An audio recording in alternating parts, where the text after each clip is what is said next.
نحمده ونصلي على رسوله الكريم أما بعد فأعوذ بالله من الشيطان الرجيم بسم الله الرحمن الرحيم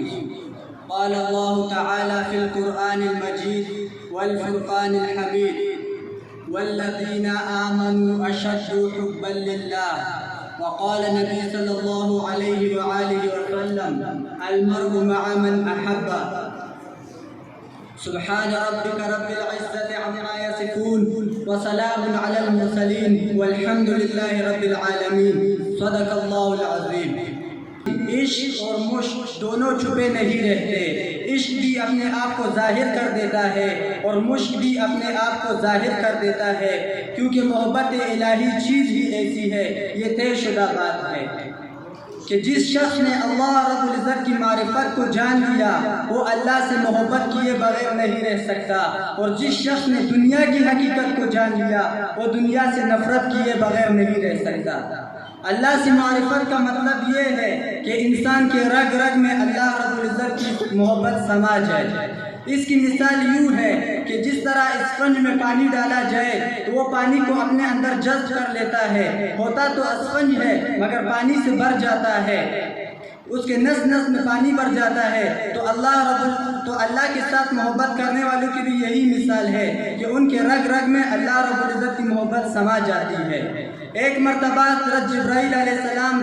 حضرت محمد صلی اللہ علیہ وسلم کی خدمت میں حاضر ہوئے اور فرمایا، اے نبی، جتنا چاہے آپ دنیا میں رہ لے، ایک نہ ایک دن اس سے پردہ کرنا ہے، اور جس سے چاہے آپ محبت کرے، ایک نہ ایک دن اس سے جدا ہونا ہے، اور جو چاہے آپ دنیا میں عمل کرے، ایک نہ ایک دن اس کا بدلہ ملنا ہے آپ کو۔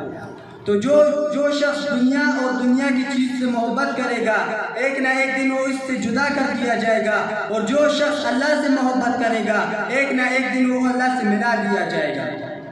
اب دونوں محبتوں میں فرق کیا ہے کہ اللہ کی محبت نور ہے، مخلوق کی محبت ظلمت ہے، مخلوق کی محبت بدنامی ہے، اللہ کی محبت نیک نامی ہے۔ جو مخلوق کی محبت میں گرفتار ان کے چہروں پر ویرانی ہے، جو خالق کی محبت میں گرفتار ان کے چہروں پر بہار کی رعنائی ہے۔ جو مخلوق کی محبت میں گرفتار ان کے دل بے چین ہے، جو خالق کی محبت میں گرفتار ان کے دلوں میں سکون ہے۔ جو مخلوق کی محبت میں گرفتار ان کا انجام بالآخر برا ہوتا ہے، اور جو خالق کی محبت میں گرفتار ان کا انجام اچھا ہوتا ہے، کیونکہ مخلوق کی محبت میں حسد ہوتا ہے اور خالق کی محبت میں خلوص ہوتا ہے۔ دنیا میں کسی محبوب کے اگر کئی عاشق جمع ہو جائے تو ایک دوسرے سے حسد کی وجہ سے لڑ کر مر جائے، اور اگر اللہ کے چاہنے والے جمع ہو جائے تو اللہ کی خاطر جان قربان کرنے والے ہو جائے۔ سامعین گرامی، علامہ تھانوی رحمہ اللہ فرماتے ہیں کہ دیکھیے یہ ایک انسان کی محبت ہے جو انسان کو دیوانہ کر دیتی ہے،